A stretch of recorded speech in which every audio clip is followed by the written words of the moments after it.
অনেক চেয়েছিল রাতুল বৃষ্টিকে কিছু জানানোর আগেই বৃষ্টিকে সব সত্য জানিয়ে দিবে অনেক। কারণ অনেক কোটিপতির মেয়েকে বিয়ে করেছিল, এটা ঠিক, তবে নিজে কোটিপতি হওয়ার জন্য বিয়ে করেনি, শুধুমাত্র এই মেঘলার বাবাকে বাঁচানোর জন্যই লাস্ট অপশান ছিল এই বৃষ্টিকে বিয়ে করা। কারণ অনেকের দ্বারে দ্বারে গিয়ে, এমনকি তার চাচা চাচি, তার বন্ধু, যেই বন্ধু প্রতারণা করেছে তার কিন্তু পায়ে পর্যন্ত ধরেছে, তারপরেও কোনো ফায়দা হয়নি। 4 লক্ষ টাকার যখন কোনোই ব্যবস্থা হচ্ছিল না, ঠিক তখনই কিন্তু অনেক এই বৃষ্টির বাবার সিদ্ধান্তই মেনে নেয়। কারণ বৃষ্টির বাবা বলেছিল যদি বৃষ্টিকে অনেক বিয়ে করে তাহলে রাজত্ব পাবে, রানীও পাবে। শুধুমাত্র সেই 4 লক্ষ টাকার প্রয়োজনেই দ্বিতীয় বিয়ে করতে বাধ্য হয়। আর এইটাই বুঝতে চাচ্ছে না আজ মেঘলা যদি বিষয়টা বুঝতে পারতো তাহলে কখনোই পায়ের জুতা তুলতো না অনিককে মারার জন্য। অনিক এই মেঘলাকে কতটা ভালোবাসে সেটা অনিক শুধুমাত্র জানে।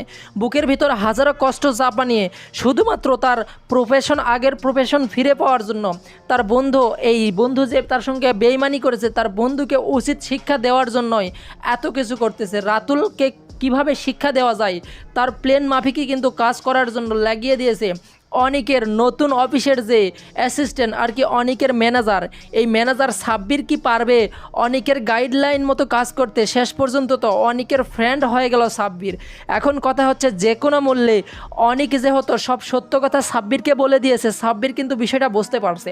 এখন সাব্বির হয়তো বা তার ম্যাডাম অর্থাৎ অনিকের দ্বিতীয় বউ বৃষ্টিকে কিছুটা ম্যানেজ করে নিবে। কারণ বৃষ্টি যদি এত তাড়াতাড়ি সব কিছু জেনে যায় তাহলে কিন্তু অনিকের কপালে দুঃখ আছে। অনিক যেখানে যাচ্ছে সেখানেই কিন্তু দুঃখের ছাপ নেমে আসতেছে। এখন কথা হচ্ছে অনিক কি পারবে তার বন্ধু রাতুল যে বেইমানি করেছে সেই বেইমানির প্রতিশোধ নিতে? অন্যদিকে অনিক তার প্রথম স্ত্রীর কাছে কি সত্য প্রমাণিত হতে পারবে? যদি সত্য প্রমাণিত হয় যে শুধুমাত্র তার বাবার টাকার জন্যই দ্বিতীয় বিয়ে করেছে, তাহলে তার দ্বিতীয় বউ বৃষ্টির কী হবে? বৃষ্টি তো ভালোবেসেই বিয়ে করেছে অনিককে।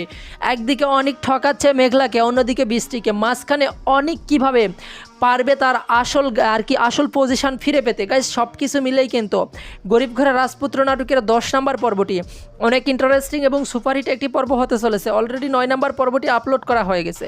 যারা এখনও 9 নম্বর পর্বটি দেখেননি দেখে আসতে পারেন কারোহিম ইউটিউব চ্যানেল থেকে। যারা অলরেডি দেখে ফেলেছেন কমেন্ট করে জানিয়ে দিবেন 9 নম্বর পর্বে কার অভিনয় সবচাইতে বেশি ভালো লেগেছে। অলরাইট গাইজ 10 নম্বর পর্বের সবচাইতে চমক হচ্ছে মেঘলা কিন্তু একটা চাকরির খোঁজে যাবে। কারণ তার এখন একটা চাকরি দরকার, পজিশন তৈরি করা দরকার।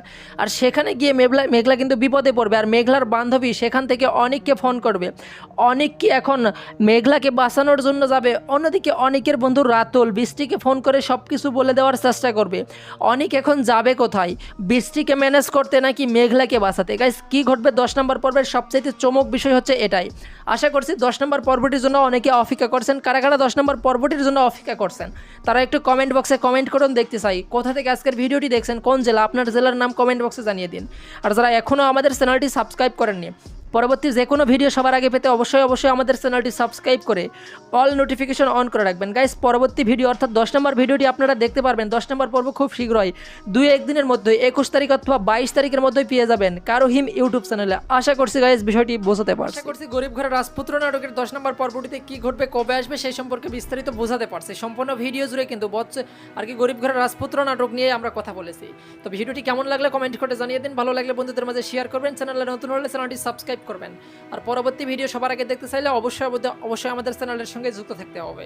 দেখা হচ্ছে খুব শীঘ্র নেক্সট কোনো ভিডিওতে। যতক্ষণ না আসে নেক্সট ভিডিও উপভোগ করুন আমাদের চ্যানেলের অন্যান্য নাটকগুলো। ধন্যবাদ সবাইকে।